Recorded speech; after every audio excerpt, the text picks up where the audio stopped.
يلا يا زفت، انت اطلع بره شوف لك شغلانة، وإياك تعتب هنا تاني، انت فاهم؟ طب أنا أعمل إيه دلوقت؟ أنا مش عارف أروح لمين.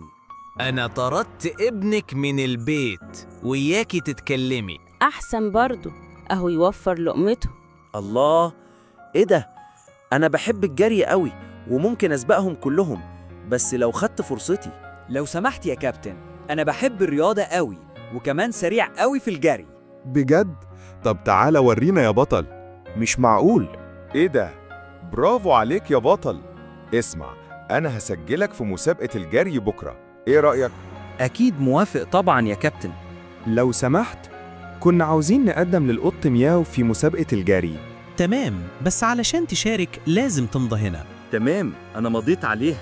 والنهاردة كان عندنا 3 متسابقين، القط مياو والكلب روكي والأرنب بيبو، واللي كان أسرع وفاز معانا بالمسابقة هو القط مياو. مبروك، اتفضل الكاس يا بطل. أنا متشكر قوي. إيه ده؟ مش ابنك مياو اللي في التلفزيون ده؟ أيوة يا أخويا هو. قول كلمة لجمهورك يا بطل. عاوز كل اللي يشجعني يعمل لايك واشتراك ويكتب مبروك يا مياو.